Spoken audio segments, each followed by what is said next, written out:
আল্লাহ পাক সূরা কাহফে তো বলেছেন ওয়ালাকাদ সাররাফনা ফি হাযাল কুরআন লিন-নাসি মিন কুল্লি মাসাল, আমি এই কোরআনে মানব জাতির জন্য প্রত্যেকটা বিষয়কেই ব্যাখ্যা করেছি। ওয়া নাযালনা আলাইকাল কিতাবা তিবয়ানান লিকুল্লি শাই, হে নবী আমি আপনার প্রতি এমন একটা কিতাব নাজিল করেছি যেটা তিবয়ানান লিকুল্লি শাই, প্রত্যেকটা বিষয়কে ব্যাখ্যা করে। যারা আহলে কোরআন ভ্রান্ত আকীদার অনুসারী তারা কিন্তু এই আয়াত থেকেই দলিল পেশ করে যে কোরআন তো তিবয়ানান লিকুল্লি শাই, প্রত্যেকটা বিষয়ের ব্যাখ্যা, নতুন করে হাদিসের কি প্রয়োজন আছে? এটা আমাদের আলোচনার টপিক না, আমরা ওদিকে যাচ্ছি না। তো আল্লাহ পাক কোরআনে কিন্তু বাবেল নগরীর কথা বলেছেন, সূরাতুল বাকারার 101-2 এই আয়াতগুলোতে আছে। এই বাবেল নগরী তৎকালীন সময়ে জাদুবিদ্যার একটা আকড়া ছিল আর কি। এর আগে আমরা জানি সুলাইমান আলাইহিস সালামের সময় ওই হারুত আর মারুত দুজন ফেরেশতাকে দিয়ে মানুষকে পরীক্ষা করা হয়েছিল। এই ঘটনাটা সূরা বাকারার 101-2 এই আয়াতগুলোর মধ্যে আছে, দেখে নিয়েন, আমি রেফারেন্সগুলো বলে দিলাম। এখানে এই বাবেল নগরীর কথাটা আছে, ঠিক আছে? তো এই নগরীতে প্রায় 4014 বছর আগে একটা ফুটফুটে সুন্দর শিশু জন্ম নেয়। দেখতে খুবই সুন্দর, অমায়িক, দেখলেই মানে মন কেড়ে নেয়ার মতো সুন্দর। এমন কিছু বাচ্চা থাকে কিন্তু দেখলে আদর করতে ইচ্ছা করে, মন কেড়ে নেয়ার মতো, ইউনিক, সবার চেয়ে আলাদা। এবং জন্ম নিয়েছে সে এমন একটা পরিবারে, যেই পরিবার তৎকালীন সময়কার যে জালেম শাসক নমরুদ, তার প্রধান পুরোহিত তার নাম আজার। তৎকালীন বাবেলের শাসনকর্তার নাম হচ্ছে নমরুদ এবং তার প্রধান পুরোহিতের নাম আজার। তার ঘরেই জন্ম নিয়েছেন এই তাওহীদের শেকর ইব্রাহিম আলাইহিস সালাম। আল্লাহ পাকের কি মানে আল্লাহ পাক কি না করতে পারে? যেখানেই আবু জেহেল সেখানেই মুহাম্মদ সাল্লাল্লাহু আলাইহি ওয়াসাল্লামের জন্ম হয়, যেখানেই নমরুদ সেখানেই ইব্রাহিমের মতো মানুষ আসেন, যেখানেই ফেরাউন সেখানে আবার মূসা আসেন। মূসাকে আল্লাহ রাব্বুল আলামিন ফেরাউনের ঘরেই মানুষ করলেন, ইব্রাহিম আলাইহিস সালামকে আল্লাহ পাক আজারের ঘরেই মানুষ করলেন। আজকে আমরা দেখি এরকম সিটি অফ আখিরুজ্জামানে কিছু কিছু দিনী বোন চেহারা না দেখানোর জন্য আন্দোলন করছে। চিন্তা করতে পারেন, যেখানে যত বেশি জাহিলিয়াত সেখানে তত পাক্কা মুসল্লি জন্ম নিবে, মুমিন জন্ম নিবে ইনশাআল্লাহ। যেখানে যত বেশি জাহিলিয়াত সেখানে তত শক্তিশালী মুমিনদের জন্ম হবে ইনশাআল্লাহ।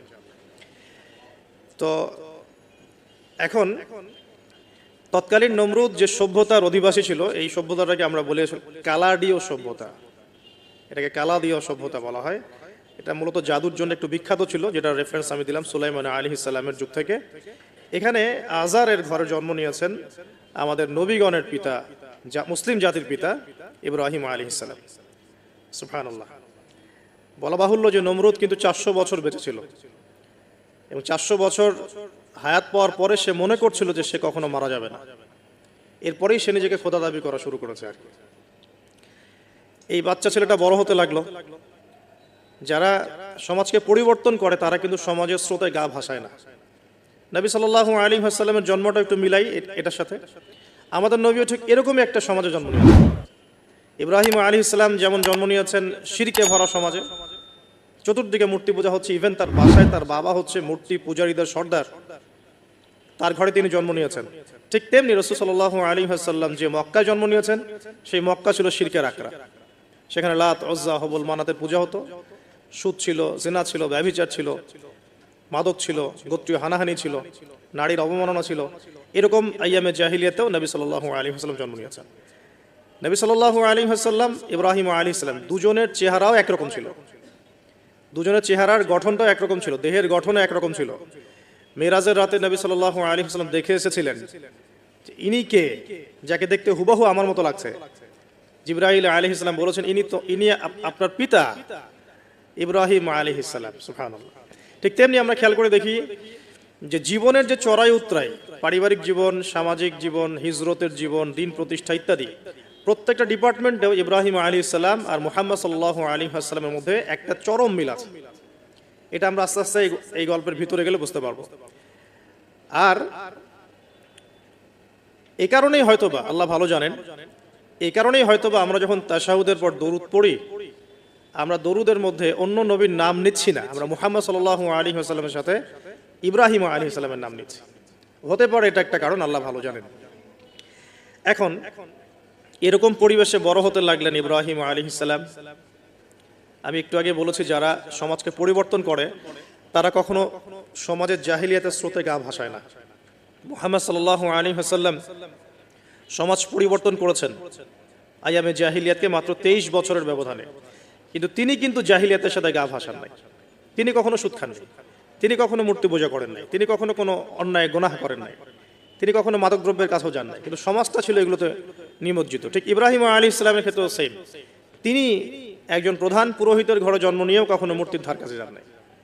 বরং একটু যখন বড় হচ্ছেন, একটু বড় বলতে ম্যাচিউরড, আমাদের টিকটক প্রজন্মের মতো না, এরা 20-30 বছর হয়ে গেল ম্যাচিউরড হয় না, বুদ্ধি প্রতিবন্ধী, বিকলাঙ্গ।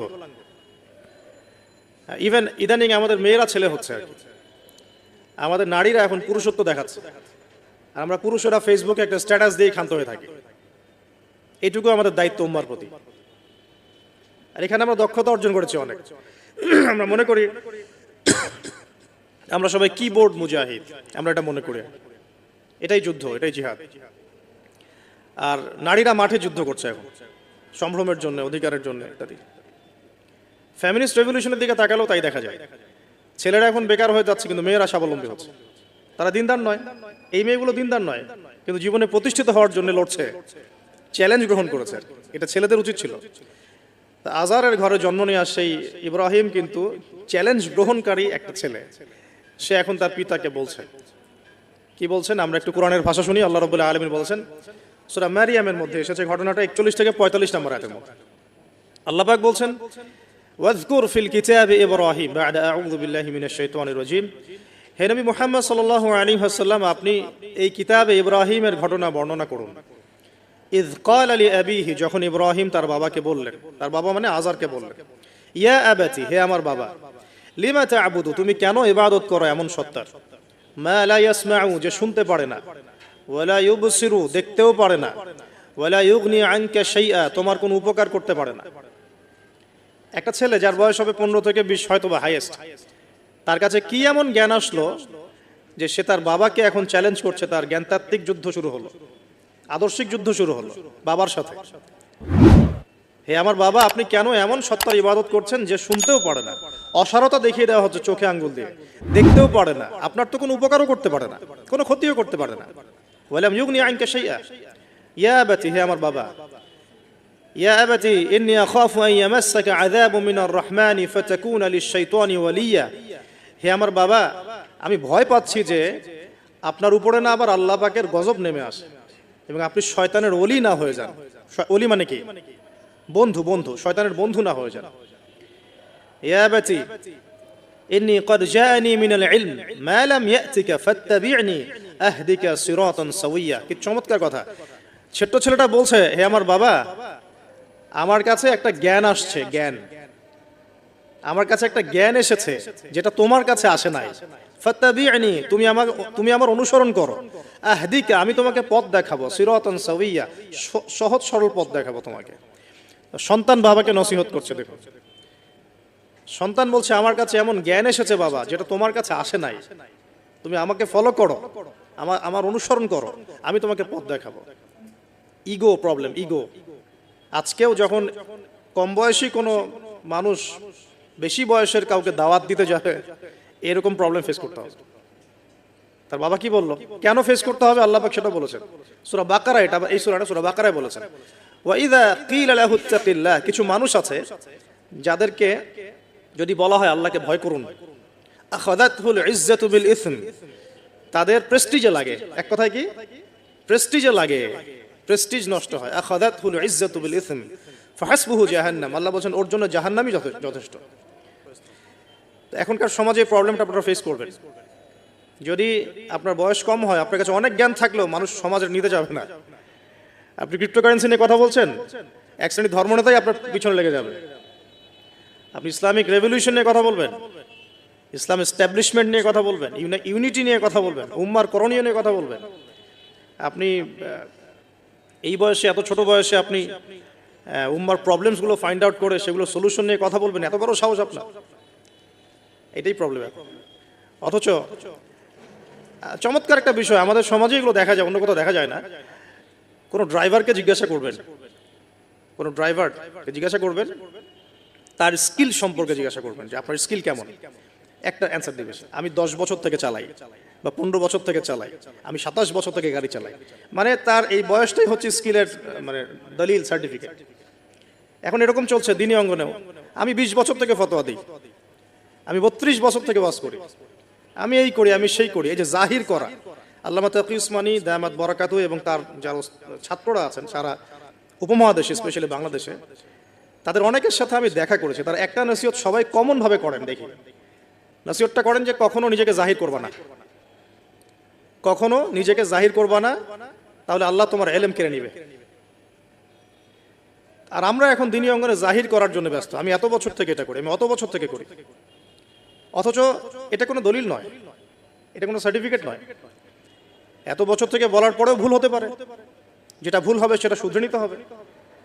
আর নবী সাল্লাল্লাহু আলাইহি ওয়াসাল্লাম যায়েদ বিন হারেসা রাদিয়াল্লাহু আনহুকে একটা কাফেলার সেনাপতির দায়িত্ব দিয়েছিলেন যখন তার বয়স মাত্র 17 বছর। কত বছর? 17 বছর বয়সী একজন তরুণ সাহাবী যায়েদ ইবনে হারেসা রাদিয়াল্লাহু আনহু, তিনি নেতৃত্ব দিচ্ছেন এমন সাহাবীদের যে সাহাবীরা তার চেয়ে বয়সে অনেক বড়। এমনকি এই অভিযান শেষ হওয়ার আগেই নবী সাল্লাল্লাহু আলাইহি ওয়াসাল্লাম ইন্তেকাল হয়।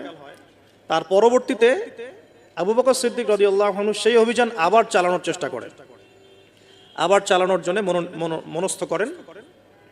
তিনি আবার যায়েদ বিন হারেসা রাদিয়াল্লাহু আনহুকেই নেতৃত্ব দেন।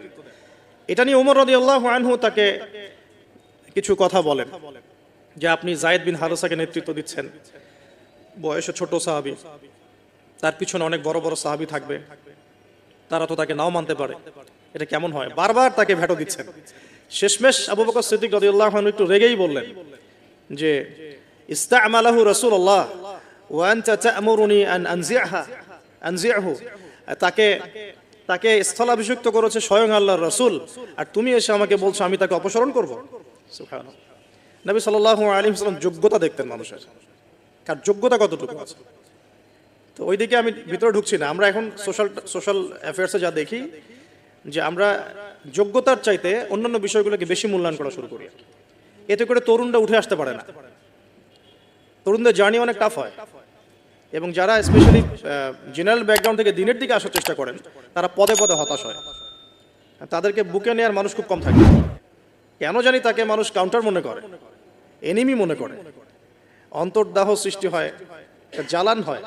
হঠাৎ করে উড়ে এসে জুড়ে বসলো, উম্মার দায়িত্ব নিয়ে নিচ্ছে, কোত্থেকে আসলো এটা? এরকম একটা দৃষ্টিভঙ্গি আমরা দেখতে পারি আর কি। এটা কাম্য ছিল না এটা। বরং তরবারি যত আপনি শান দিবেন তত ধারালো হবে। তো শান দিবে কারা? যারা তরবাল চালাতে পারে তারাই। যারা চালাতে পারে তারা যদি তরবালকে ভোতা করে দেয় তাহলে তো এটা দিয়ে আপনি জালেমের গর্দান কাটতে পারবেন না। তো যাই হোক, আমরা বেশি হাইথটের কথায় না যাই। আজার এখানে ছিলাম, দেখেন বাবাকে সন্তান উপদেশ দিচ্ছে। এবার বাবার উত্তরটা শুনে, বাবা কেন গ্রহণ করলো না? বললাম প্রেস্টিজ ইস্যু, তুমি ছোট মানুষ হয়ে আমাকে এত বড় কথা বলো। হ্যাঁ, তখন বাবা বলছেন আনতা রাগিবুন আনতা আন আলিহাতিনা ইয়া ইব্রাহিম, হে ইব্রাহিম তুমি কি আমাদের ইলাহগুলো, উপাস্যগুলো থেকে মুখ ফিরাচ্ছ? তুমি কি আমাদের উপাস্যগুলো থেকে মুখ ফিরিয়ে নিচ্ছ?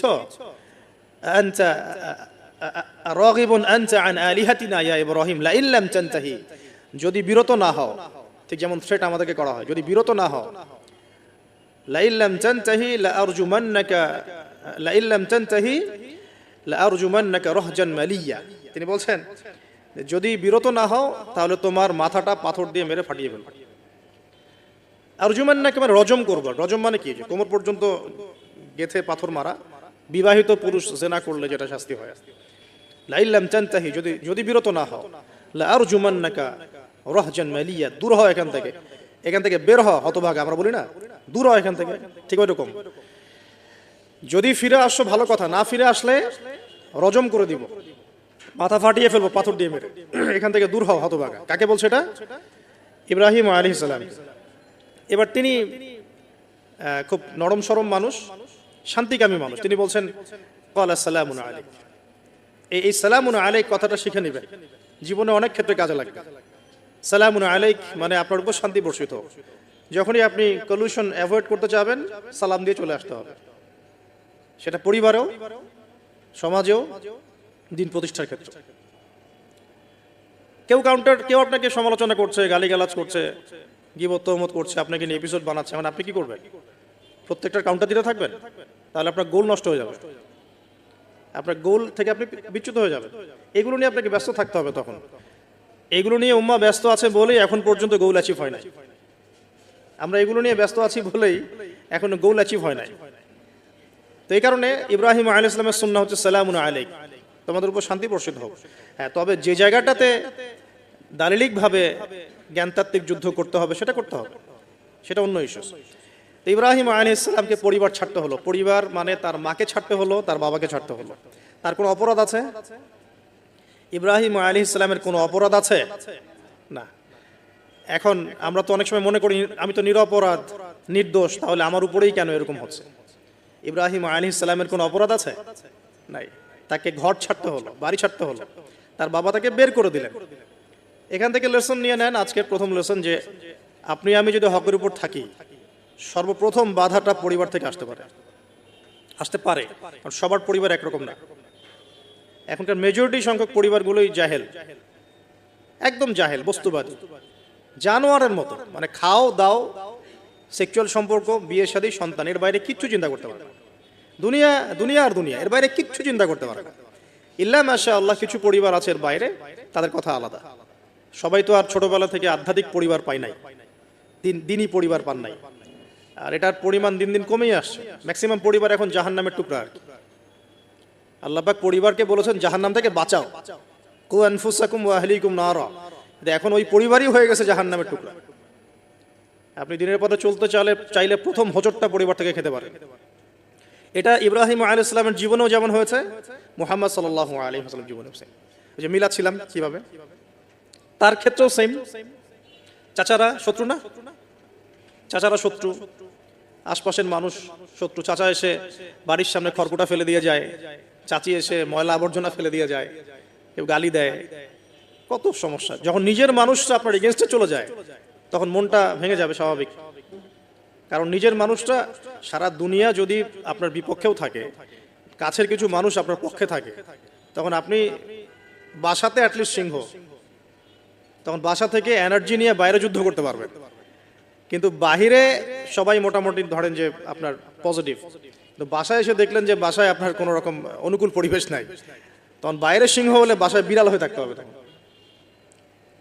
দেখেন ইব্রাহিম আলাইহিস সালামের জীবনে আর মুহাম্মদ সাল্লাল্লাহু আলাইহি ওয়াসাল্লামের জীবনে একটা স্পেশাল নিয়ামত ছিল, সেটা হলো স্ত্রীদের নিয়ামত। স্ত্রীদের নিয়ামত। বাহিরে মানুষ অনেক কিছু বলছে, গালিগালাজ করছে, মারছে, কাটছে, থুতু দিচ্ছে, সমালোচনা করছে, কিন্তু বাসায় ইব্রাহিম আলাইহিস সালামের আছেন সারা, হাজেরা, আর মুহাম্মদ সাল্লাল্লাহু আলাইহি ওয়াসাল্লামের আছেন খাদিজা রাদিয়াল্লাহু আনহা। অ্যাটলিস্ট বাসায় আপনি একটা কি বলবো, যে বড় একটা প্রশান্তির জায়গা আপনার বাসায় আছে। তো এটা একটা বড় নিয়ামত যেটা ইব্রাহিম আলাইহিস সালাম এখন হারালেন কিভাবে? বাবা বাসা থেকে বের করে দিল।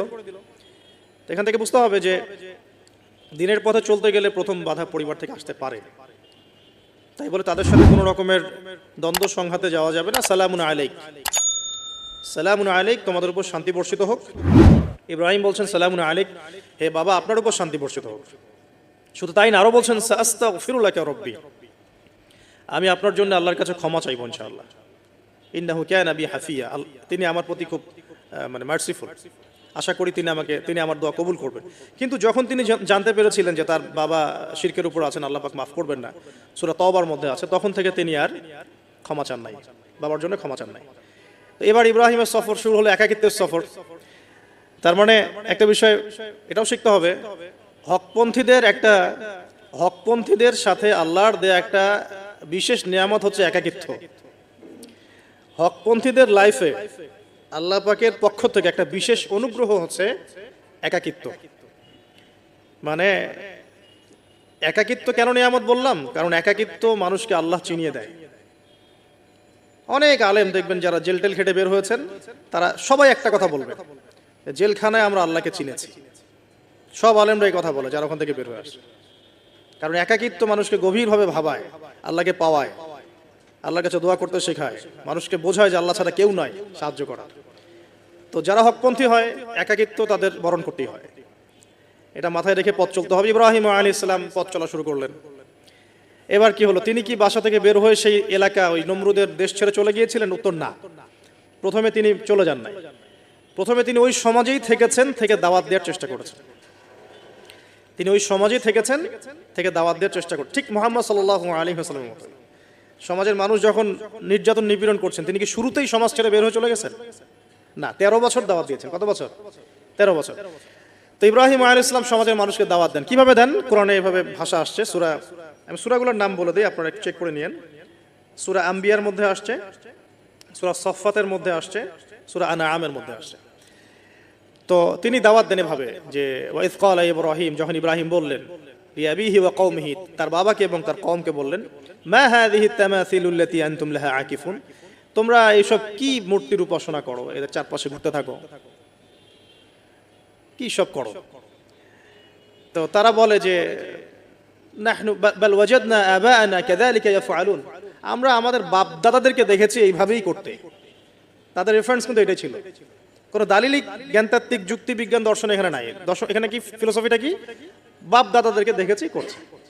তো এটা দিয়ে আবার অনেক সময় বাংলাদেশে আবার একটা ট্রেন্ড চালু করা হয়েছে যে তোমরা দীর্ঘদিন 1200 বছর থেকে যে ইসলামটা ফলো করে আসছো ওটা ভুয়া, আমরা যেটা নতুন মডারেশন দিচ্ছি এটাই সঠিক। এই দলিল সেম না। এখানে অমুসলিমদেরকে দাওয়াত দেওয়া হচ্ছে। অমুসলিমরা বলছে যে আমরা বাপ দাদাদেরকে দেখেছি যে তারা এইভাবেই মূর্তি পূজা করতো, আমরা তাই করি। এটার সাথে কি হানাফি মাযহাবকে মিলাবেন আপনি?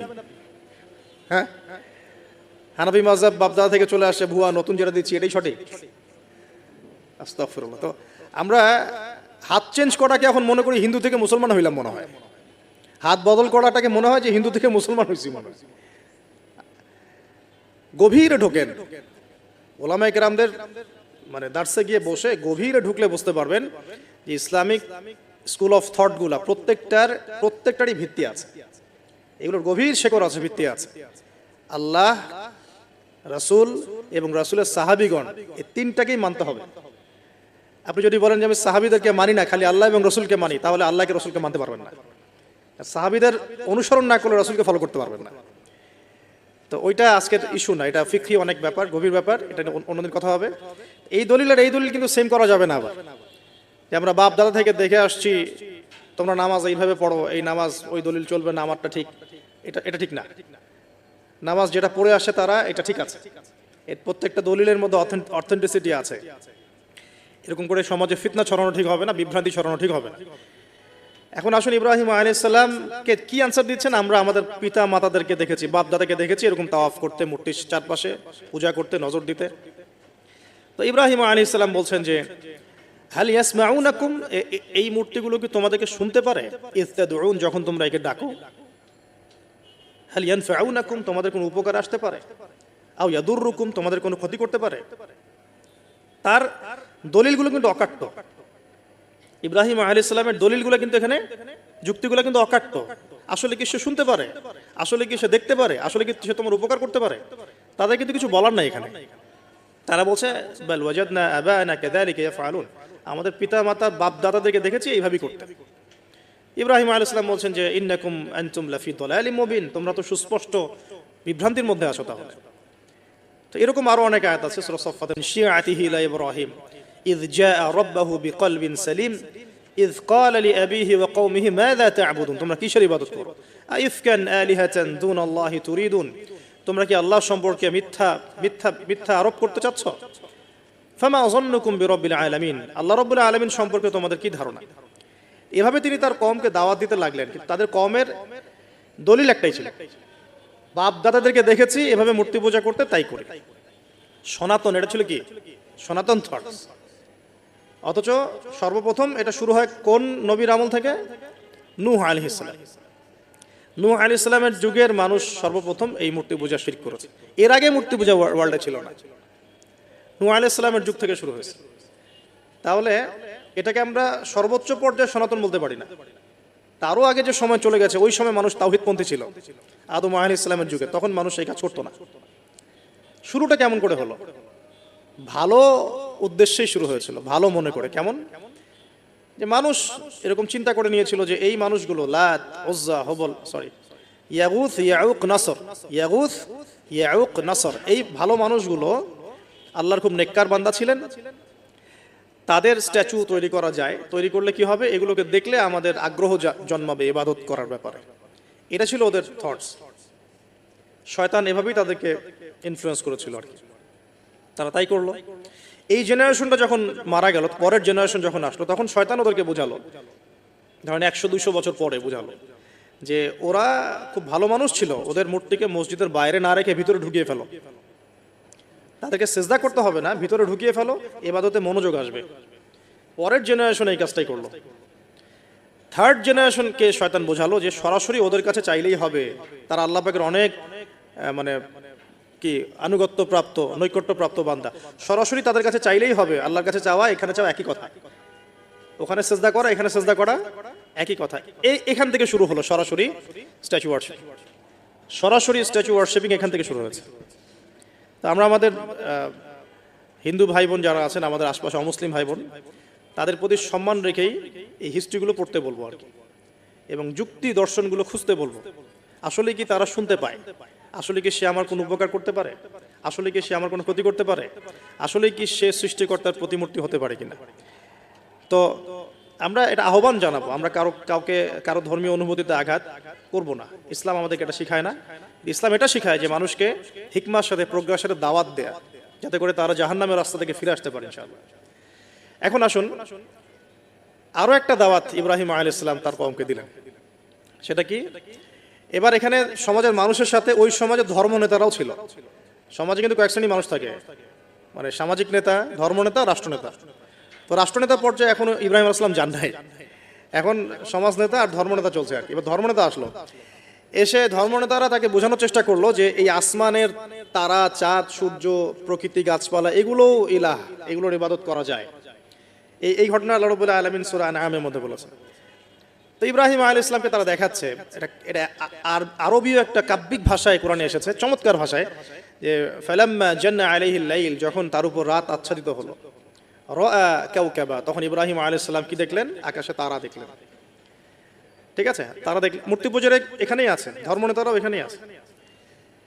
তো তিনি বলছেন হাযা রব্বি, এটা আমার রব। ফালাম্মা আফালা, যখন তারকাগুলো অস্তমিত হলো, ক্বালা লা উহিব্বুল আফিলিন, আমি তো অস্তমিত যাওয়া জিনিসকে পছন্দ করি না। রব তো অস্তমিত যাবে না, এখানেও যুক্তি লাগবে, তো আমার ফিলোসফি লাগবে, আমার এখানে দর্শন লাগবে, এখানে তো আমাকে মানে প্রজ্ঞা দিয়ে বোঝাতে হবে, এটা তো অস্তমিত হয়ে গেল, এটা তো রব হতে পারে না। ফালাম্মা রাআল কামারা বাযিগান, যখন সে চাঁদকে দেখলো জলজল করছে একদম। আর এখনকার চাঁদ দেখা আগের চাঁদ দেখা তো এক না, এখন তো আমরা চাঁদের আলোই খুঁজে পাই না, তখনকার চাঁদ তো অন্যরকম, বাযিগান মানে জলজল করছে। তখন তিনি বললেন হাযা রব্বি, এটা আমার রব। তখন ফালাম্মা আফালা, যখন এটাও অস্তমিত হয়ে গেল, তিনি বলছেন লাইল্লাম ইয়াহদিয়ানি রব্বি লাকুনান্না মিনাল কওমিদ দাল্লিন, আল্লাহ যদি আমাকে হেদায়েত না দেন তাহলে আমি এই দল্লিনদের অন্তর্ভুক্ত হয়ে যাব।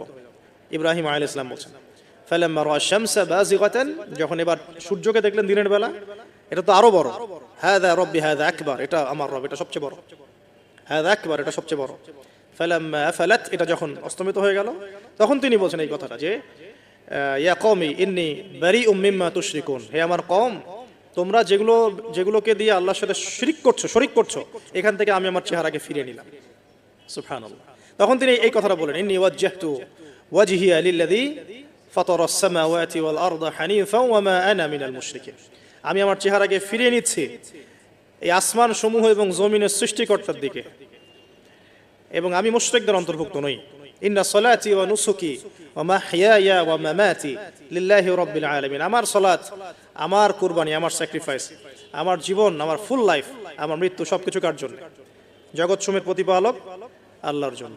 লা শারীকা লাহু, তার কোনো শরীক নাই। ওয়া বিযালিকা উমিরতু, এই একনিষ্ঠভাবে তার ইবাদত করার জন্যই আমি আদিষ্ট হয়েছি। ওয়া বিযালিকা উমিরতু ওয়া আনা মিনাল মুসলিমিন, এবং আমি মুসলিমদের অন্তর্ভুক্ত। এই শুরু হলো এবার পুরো স্পষ্টভাবে তাওহীদের ঘোষণা দেয়া। তবে ইব্রাহিম আলাইহিস সালামের এক একটা পদক্ষেপ কি যৌক্তিক না, বৈজ্ঞানিক না, এবং অকাট্য প্রমাণ আছে না, এগুলোকে কিন্তু ভেদ করতে পারছে না তারা। এবার ইব্রাহিম আলাইহিস সালাম চিন্তা করলেন, দ্বারা এবার উচিত শিক্ষা দিতে হবে। তবে আগে বলে নেই, এই যে উচিত শিক্ষাটার কথা বলছে, এটা আবার আপনারা খবরদার ভুলেও কোথাও দিতে যায় না, ঠিক আছে? এটা তো সময় আছে। ইব্রাহিম আলাইহিস সালামের সাথে নবী সাল্লাল্লাহু আলাইহি ওয়াসাল্লামের জীবনের মিলের কথা বলছিলাম। নবী সাল্লাল্লাহু আলাইহি ওয়াসাল্লাম মক্কা বিজয়ের আগে কি কখনো মূর্তির গায়ে হাত দিয়েছেন কিনা? বলেন, দিয়েছেন? না। যখন মক্কা বিজয় হয়ে গেছে, পুরো স্টেটই আপনার, অথরিটি আপনার, তখন আপনি আপনার অ্যাকশন নিতেই পারেন, সেটা আপনার ব্যাপার। তখন আপনি কি করবেন? মুহাম্মদ সাল্লাল্লাহু আলাইহি ওয়াসাল্লাম কাবা ঘরে ঢুকে তখন মূর্তি ভেঙেছেন এবং বলেছেন ওয়াকুল জাআল হক ওয়া যাকাল বাতিল ইন্নাল বাতিলা কানা যাহুকা, তাই না? তো ইব্রাহিম আলাইহিস সালাম এবার শিক্ষা দেওয়ার চিন্তা করছেন। তিনি বলছেন যে যখন এরা মেলাতে যাবে, ওই উৎসবে যাবে, তখন আমি এদেরকে দেখে নিব। এটা কুরআন চমৎকার ভাবে বলেছে যে ইয ক্বালা লিআবিহি ওয়া কওমিহি মাযা তা'বুদুনা ইফকান আলিহাতান দুনাল্লাহি তুরিদুন ফামা যান্নুকুম বিরাব্বিল আলামিন। হ্যাঁ, ফারাগা ইলা আলিহাতিহিম ফাকালা আলা তা'কুলুন। ইব্রাহিম আলাইহিস সালাম এবার যখন ওরা মেলায় চলে গেছে, যাওয়ার আগে আবার ইব্রাহিম আলাইহিস সালাম বলছিলেন যে ইন্নী সাকিম, আমি হচ্ছি অসুস্থ। আমি কি অসুস্থ? ফানাযারা নাযরাতান ফিন নুজুম। ইব্রাহিম আলাইহিস সালাম রাতের বেলা আকাশের দিকে তাকালেন একবার, তাকিয়ে ওদেরকে বললেন যে ইন্নী সাকিম, আমি অসুস্থ। এটা কৌশল, আমি অসুস্থ, এটা কৌশল। এই কৌশল আবার সব জায়গায় খাটাতে যায় না। তো এবার যখন তারা চলে গেল, ফারাগা ইলা আলিহাতিহিম ফাকালা আলা তা'কুলুন, এবার তিনি ওই মূর্তি গৃহ যেটা ওদের, ওখানে ঢুকে বলছেন যে আলা তা'কুলুন, তোমাদের কি হলো, খাচ্ছ না কেন? কাদেরকে বলছে এই কথা? মূর্তি, খাচ্ছ না কেন? আলা তা'কুলুন।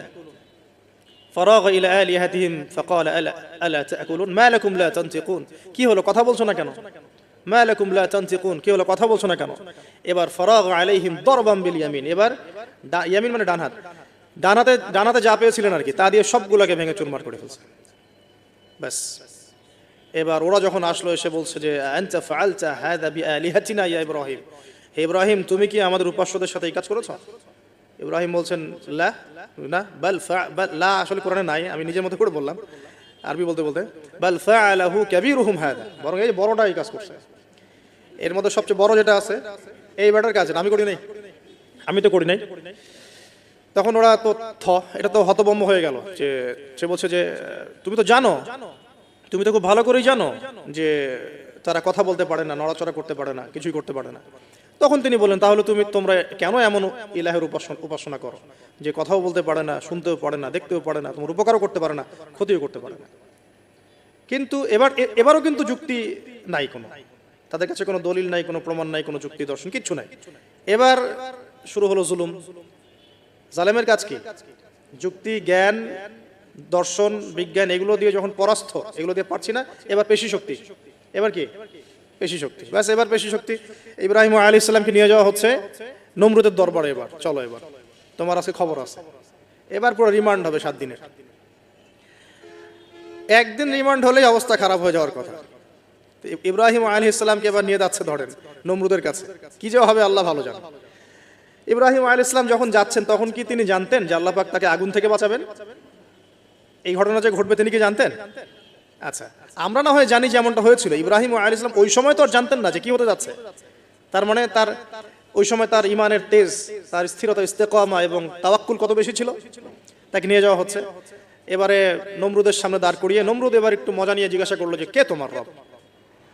ওই কবরের প্রশ্ন করার মতো, মান রব্বুক, তোমার রব কে? তো ইব্রাহিম আলাইহিস সালাম বলছেন রব্বি আল্লাযী ইউহয়ী ওয়া ইউমীত, আমার রব তিনি যিনি জীবন দেন, মৃত্যুও দেন। এবার নমরুদ বলছে ক্বালা আনা উহয়ী ওয়া উমীত, আমি তো জীবন দিই আর মৃত্যু দেই। কিভাবে? একজন যাবজ্জীবন প্রাপ্ত আসামিকে ডেকে নিয়ে ছেড়ে দিল, দিয়ে বললো যে জীবন দিলাম। আর একজন আসামিকে ডেকে তৎক্ষণাৎ মৃত্যুদণ্ড দিয়ে মৃত্যু দিলাম। তো ইব্রাহিম দেখলেন আলাইহিস সালাম এ তো মোটা বুদ্ধির মানুষ, কারণ যে যত বড় জালেম হয় তার বুদ্ধি তত মোটা হয়, কিন্তু এটা মাথায় রাখবেন। ফেরাউনের মতো জুলুম মানুষের বুদ্ধি লোপ করে দেয়, আর শিরক মানুষের মধ্যে ভয় সঞ্চার করে। যখন আপনি শিরক করতে থাকবেন, মনে খুব ভয় কাজ করবে। এবং মুশরিক বাহিনী কখনো ইসলামের বিজয় লাভ করতে পারে নাই। যে মুসলিম সেনাবাহিনীর মধ্যেও শিরক ছিল না, ওরা যুদ্ধের মাঠে পরাজিত হয়ে গেছে। ইতিহাস ঘাটবেন, মুসলিম যে সেনাবাহিনীর মধ্যে শিরক ছিল, ওই সেনাবাহিনী পরাজিত হয়ে গেছে। আবার অল্প গুটি কয়েক সেনাবাহিনী তারা তাওহীদপন্থী ছিল, তারা জয়লাভ করেছে।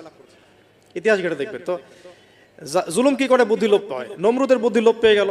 তো ইব্রাহিম আলাইহিস সালাম বলছেন রব্বি আল্লাযী ইউহয়ী ওয়া ইউমীত, এ তো এটা বুঝলো না। তাহলে ইন্নাল্লাহা তাআলা ইন্নাল্লাহা ইয়াতি বিশ-শামসি মিনাল মাশরিক ফাতি বিহা মিনাল মাগরিব। ইব্রাহিম আলাইহিস সালাম বলছেন যে আল্লাহ রাব্বুল আলামিন, আমার আল্লাহ, তিনি পূর্ব দিক থেকে সূর্য ওঠান। তো তুমি যদি ইলাহ হয়ে থাকো তাহলে পশ্চিম দিক থেকে উঠাও। এটা আরো বড় অকাট্য দলিল হলো। তার অবস্থাটা আল্লাহ ব্যাখ্যা করছেন এভাবে, আল্লাহ বলছেন ফাবুহিতাল্লাযী কাফার, কাফের একদম হতভম্ব হয়ে গেল। হতভম্ব হয়ে তো লাভ নাই, বেশি শক্তি আছে আমার, তোমার যুক্তি বিজ্ঞান দর্শন থিওরি তো আমার দরকার নাই, তোমার দিনের জ্ঞানের এলিমেন্ট তোমার দরকার নাই, তোমার ওয়াজ নসিহতের আমার দরকার নাই, আমার কাছে কি আছে? বেশি শক্তি আছে, পিটায় সব সিধা করে ফেলা একেবারে। বাস ইব্রাহিম আলাইহিস সালামের জন্য বলছে ফাল হাররিকুহু ওয়ানসুরু আলিহাতাকুম, একে জ্বালায় দাও, পুরায় দাও, একে জ্বালায় পুরায় দাও, তোমাদের ইলাহদেরকে সাহায্য করো। আল্লাহ পাক অন্য জায়গায় বলছেন যে ফাআরাদু বিহি কাইদান ফাজআলনাহুমুল আসফালিন, তারা ইব্রাহিম আলাইহিস সালামকে নিয়ে একটা বিশেষ বড় একটা কৌশল করলো। এই কৌশলটা কি ছিল? তাকে অগ্নিকুণ্ডের মধ্যে ফেলে দেওয়ার একটা চেষ্টা করলো, আগুন জ্বালিয়ে রাখলো। বলা হয় 40 দিন, এগুলো হিস্ট্রি বা তাফসীরুলতে আসছে, আমি just Quran text to the point বলছি। তো আগুন দাউ দাউ করে জ্বলতে লাগলো, ওই ব্যাবিলন ওখানকার সব মানুষ দেখছে বিষয়টা। ইব্রাহিম আলাইহিস সালামকে ফেলে দেওয়া হবে। দেখেন, যখন ফেলে দেওয়া হবে তখন কি ইব্রাহিম জানতেন যে তিনি আগুনে পুড়বেন না? তিনি তাহলে প্রস্তুত ছিলেন, তিনি তখন জীবন দেওয়ার জন্য প্রস্তুত ছিলেন। ঠিক আছে, এখন তাকে ফেলে দেওয়া হচ্ছে, ঠিক ওই সময়ে জিবরাইল আলাইহিস সালামের আগমন। সুবহানাল্লাহ। তিনি এসে বলছিলেন যে আমার কাছে কোনো হাজত আছে নাকি আপনার? তখনও ইব্রাহিম আলাইহিস সালাম বলেছেন আপনার কাছে আমার কোনো হাজত নাই। হাসবি আল্লাহ ওয়া নি'মাল ওয়াকিল, এই যে কথাটা আমরা বলি হাসবুনাল্লাহু ওয়া নি'মাল ওয়াকিল, হাসবি আল্লাহ ওয়া নি'মাল ওয়াকিল, ইব্রাহিম আলাইহিস সালাম বললেন আল্লাহই আমার জন্য যথেষ্ট এবং তিনিই আমার উত্তম কর্মবিধায়ক। এরকম মোমেন্টে বান্দা যখন আল্লাহকে এভাবে চাবে, আল্লাহ রাব্বুল আলামিন না এসে পারবেন? কখনোই পারবেন ইনশাআল্লাহ তাআলা। তখন আল্লাহ রাব্বুল আলামিনের আদেশ চলে আসলো, ইয়া নার, হে আগুন, কুনি বারদান ওয়া সালামান আলা ইব্রাহিম, ইব্রাহিমের জন্য ঠান্ডা হয়ে যাও, শীতল ঠান্ডা হও, মানে খুব শীতল না, আবার আরামদায়ক শীতল ঠান্ডা হয়ে যাও। সুবহানাল্লাহ। এভাবে আল্লাহ রাব্বুল আলামিন ইব্রাহিম আলাইহিস সালামকে অগ্নি পরীক্ষা থেকে বাঁচালেন। ওখানে ইব্রাহিম আলাইহিস সালাম থাকলেন, কোনো ক্ষতি হলো না।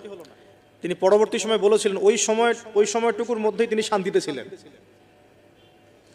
ওই যে বললাম না, অনেকে যে নির্যাতন নিপীড়নের শিকার হয় তারপরে বলে যে ওই সময়টুকুই ভালো ছিলাম, আল্লাহকে পেয়েছিলাম, তেলাওয়াত বেশি ছিল, তাহাজ্জুদ বেশি ছিল, পরে ফিতনার যুগে চলে আসছি। তো এই হলো অগ্নি পরীক্ষা। এরপরে কমকে দাওয়াত দেওয়ার হলো না, সেখান থেকে চলে যেতে হলো। ওই যে এই যে অগ্নি পরীক্ষা ইব্রাহিম আলাইহিস সালামকে এখানে দিতে হয়েছে, ওইরকম পরীক্ষা আমাদের নবী সাল্লাল্লাহু আলাইহি ওয়াসাল্লামকে দিতে হয়েছে তায়েফের মাঠে, দিতে হয়েছে বদরের মাঠে, উহুদের মাঠে। এখানে আল্লাহ পাক ফেরেশতা নামিয়ে দিয়েছেন সাহায্যের জন্য, বদরের মাঠে দেখেন, উহুদের মাঠে আল্লাহ পাক ফেরেশতা নামিয়েছেন সাহায্যের জন্য। একদম হুবাহু মিল পাবেন আপনি জিনিসগুলো, খালি বাসিরা থাকলেই হবে, ধরতে পারলেই হবে জিনিসগুলো।